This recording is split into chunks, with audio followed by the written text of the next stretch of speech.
उसने बच्चे का लिखा हुआ पढ़ना शुरू किया।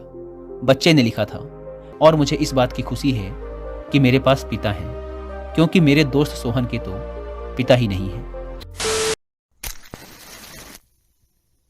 एक व्यक्ति काफी दिनों से परेशान चल रहा था, जिसके कारण वह काफी चिड़चिड़ा व तनाव में रहने लगा था।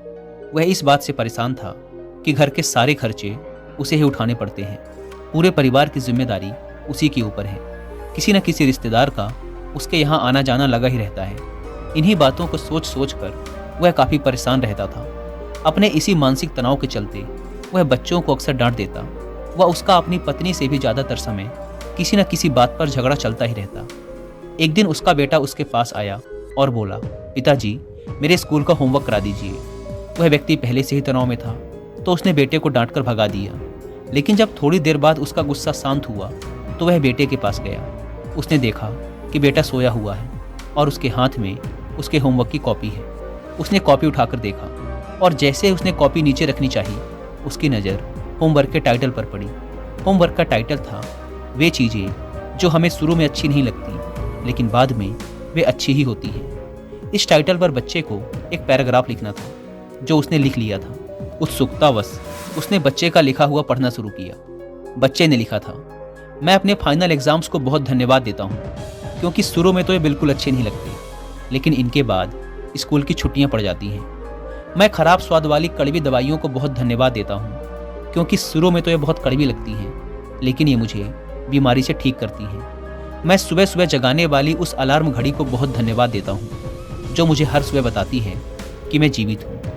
मैं ईश्वर को भी बहुत धन्यवाद देता हूँ, जिसने मुझे इतने अच्छे पिता दिए, क्योंकि उनकी डांट मुझे शुरू में तो बहुत बुरी लगती है, लेकिन वो मेरे लिए खिलौने लाते हैं, मुझे घुमाने ले जाते हैं और मुझे अच्छी अच्छी चीज़ें खिलाते हैं। और मुझे इस बात की खुशी है कि मेरे पास पिता हैं, क्योंकि मेरे दोस्त सोहन के तो पिता ही नहीं हैं। वीडियो को लाइक करके कमेंट में नमो बुद्धाय जरूर लिखें। बच्चे का होमवर्क पढ़ने के बाद वह व्यक्ति जैसे अचानक नींद से जाग गया हो। उसकी सोच बदल सी गई। बच्चे की लिखी बातें उसके दिमाग में बार बार घूम रही थी। खासकर उस आखिरी वाली लाइन ने तो उसकी नींद ही उड़ा दी थी। फिर वह व्यक्ति थोड़ा शांत होकर बैठा और उसने अपनी परेशानियों के बारे में लिखना शुरू किया। मुझे घर के सारे खर्चे उठाने पड़ते हैं। इसका मतलब है कि मेरे पास घर है, और ईश्वर की कृपा से मैं उन लोगों से बेहतर स्थिति में हूँ जिनके पास घर नहीं है। मुझे पूरे परिवार की जिम्मेदारी उठानी पड़ती है। इसका मतलब है कि मेरा परिवार है, बीवी है, बच्चे हैं, और ईश्वर की कृपा से मैं उन लोगों से ज़्यादा खुशनसीब हूँ जिनके पास परिवार नहीं है और वो दुनिया में बिल्कुल अकेले हैं।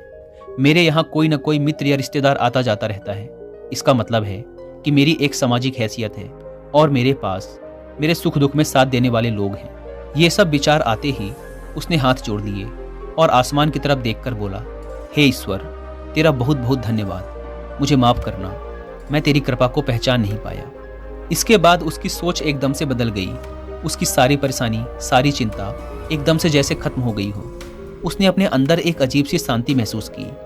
वह भागकर अपने बेटे के पास गया और सोते हुए बेटे को गोद में उठाकर उसके माथे को चूमने लगा और अपने बेटे को तथा ईश्वर को धन्यवाद देने लगा। हमारे जीवन में जो भी परेशानियां हैं, हम जब तक उनको नकारात्मक नज़रिए से देखते रहेंगे, तब तक हम परेशानियों से घिरे ही रहेंगे।